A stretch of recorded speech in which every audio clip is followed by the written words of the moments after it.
एकात्म मानववाद के प्रणेता पंडित दीनदयाल उपाध्याय को बरेली में आदरपूर्वक याद किया गया।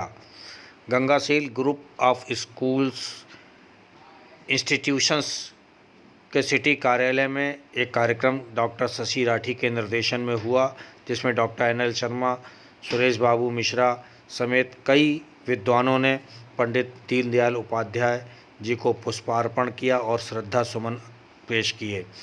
इस मौके पर विद्वान वक्ताओं ने पंडित दीनदयाल उपाध्याय के जीवन चरित्र और उनके व्यक्तित्व पर विस्तार से चर्चा की।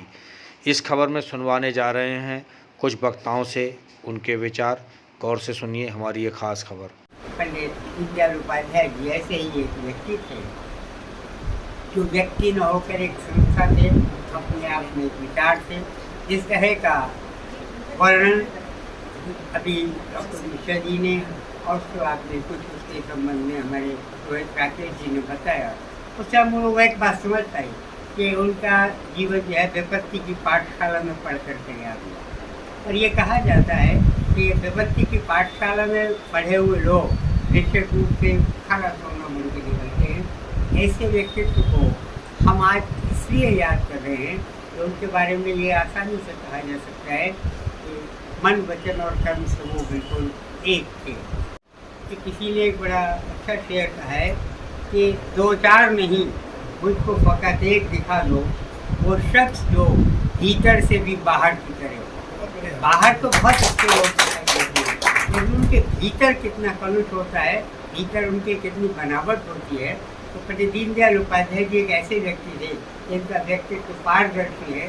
वो जितने बाहर से सरल थे, अंदर से उतने ही सरल थे। तो ऐसे जीवंत हमारे देश के प्रबल राजनेता जिन्होंने एक कल्पना की थी, जिसकी चर्चा डॉक्टर ने भी की, रोहित जी ने भी की, और जिसके लिए उनका दर्शन अलग से जाना जाता है, एकात्म मानववाद। दीनदयाल जी का जो एकात्म मानववाद है वो महात्मा गांधी का जो जॉन रस्किन का अनटू द लास्ट है, वहाँ से, या फिर सर्वोदय का जो हमारा सबका उदय हो, इस भावना से हो, इन सब का एक सामूहिक रूप है। और जिसमें ये कहा गया है कि इस दुनिया में जितने लोग हैं वे सब के सब समान रूप से अपने अधिकारों का और अपने कर्तव्यों का पालन करें और उनको इस समाज में रहकर बिल्कुल समान रूप से सुविधाएँ प्राप्त होनी चाहिए। ये एकात्म मानववाद का जो मूल है। तो हम लोग वर्तमान जिस युग में हैं उसमें हमसे ये देखने को हमें मिल रहा है कि हमारी शिक्षा हमें समानता नहीं दे पाती। दुर्भाग्य।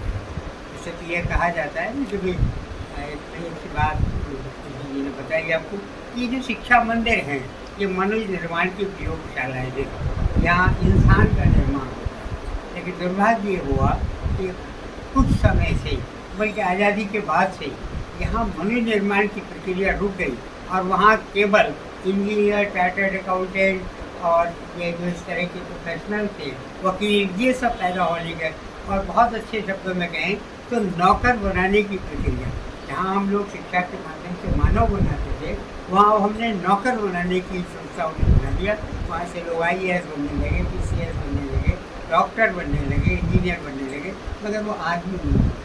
तो यही दुर्भाग्य है कि IAS की लिस्ट को टॉप करने वाला जो व्यक्ति परीक्षा में नंबर 1 पे आता है, जब कुछ समय बाद भ्रष्ट अपराधी और उनके IAS अधिकारियों की सूची बनती है, तो वही महापुरुष जिन्होंने IAS की परीक्षा टॉप की थी, वो अब भ्रष्ट अपराधियों की सूची में भी नंबर 1 पे स्थापित। इसका मतलब है कि वो जो उनके पास जीवन मूल्य हैं, और आजकल आप रोज अखबारों में देख रहे, दीवारों में रुपया चुना हुआ है, बाथरूमों में रुपया चुना हुआ है, बिस्तरों में, कहाँ हमारे जीवन मूल्य चले गए? क्योंकि हमने हमारा दुर्भाग्य है कि हम महापुरुषों को जो मानते हैं, हमारे अपने महापुरुषों की नहीं मानते। तो उन्होंने जो कुछ जीवन में दिया, तो आपका जो एकात्म मानववाद है उसकी हमारे लाइब्रेरी में पुस्तकें हैं, आप लोग देखिएगा, मंगाइए हैं। एकात्म मानववाद अपने आप में एक जीवंत दर्शन है।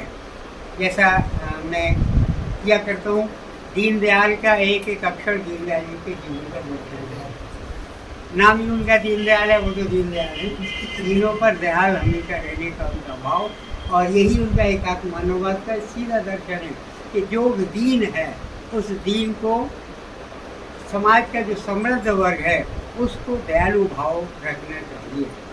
दी का मतलब है, दीनदयाल का जो पहला दी है वो कहता है कुछ छोटी मोटी अल्पकालिक नहीं, एक दीर्घकालिक दृष्टि की आवश्यकता है ताकि एकात्म मानववाद बहुत दूर तक पहुंचाया जा सके। ना का मतलब है कुछ नया नया नित्य नया करने का भाव, क्योंकि ये जो एकात्म मानववाद है इसमें कहीं कोई रूढ़वादिता नहीं, वो उसमें एक नित्य नवीन होने का भाव है।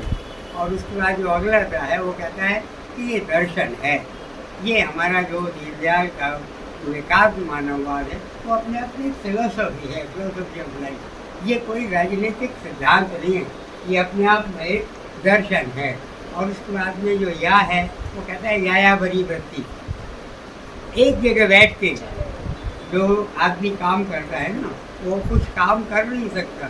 यायावरी का मतलब है चलते रहो। हमारे दर्शन में कहा गया चरे व्यती, लेकिन जो चरे व्यती है, आप चलते रहिए, है ना। तो किसी ने ये लिखा ना कि तुमने चाहा नहीं हालात बदल सकते थे, मेरे आंसू तेरी आंखों से निकल सकते थे, अरे तुम तो ठहरे ही रहे झील के पानी की तरह, दरिया बनते तो बहुत दूर निकल सकते थे। तो जो दरिया बनने की बात है, तो दरिया आप कब बनेंगे जब दिल दरिया होगा, जब आपके मन में औदार्य होगा, उदारता का भाव होगा, उदात्त होगा। तो निश्चित रूप से ये जो आपका भाव यायावरी का है वो यही बताता है कि भाई चलो फिर घूमो, है ना। और उसके बाद में ला का मतलब है लक्ष्य तय करो और उस लक्ष्य को पूरा करने का अपना समयबद्ध। तो दीनदयाल जी का जो उन्होंने इतना बड़ा काम किया और इतना बड़ा दर्शन हमारे सामने किया, हम उनसे इन्हीं जीवन में जो प्रेरणा ले सकते हैं। और निरंतर में श्रद्धांजलि अर्पित करते हुए मैं स्थान लेता हूँ और अपने गंगा सिंह महाविद्यालय की महानिदेशक को इस बात के लिए बधाई देता हूँ तो उन्होंने आज 25 सितंबर को पंडित दीनदयाल जी की स्मृति में आज का ये आयोजन यहाँ किया। और अभी एक बीच का पीरियड हमारा ये आया जिसे मैं कहूँगी कि एक बड़ा शिक्षा के रूप में हम बड़े अभिशप्त युग में जी रहे थे। मैं इसमें अभिशप्त शब्द का इस्तेमाल कर रही हूँ कि हम सब कुछ कर रहे थे, लेकिन क्या कर रहे थे? सिर्फ इंफॉर्मेशन कलेक्ट करने का बात कर रहे थे। मैं इसको कहा करती हूँ कि हम वमन सिस्टम में जी रहे थे। परीक्षा से पहले जैसे बहुत कुछ खाया अंदर और उसको जाके एग्जामिनेशन के कॉपी पे उड़ेला और खत्म।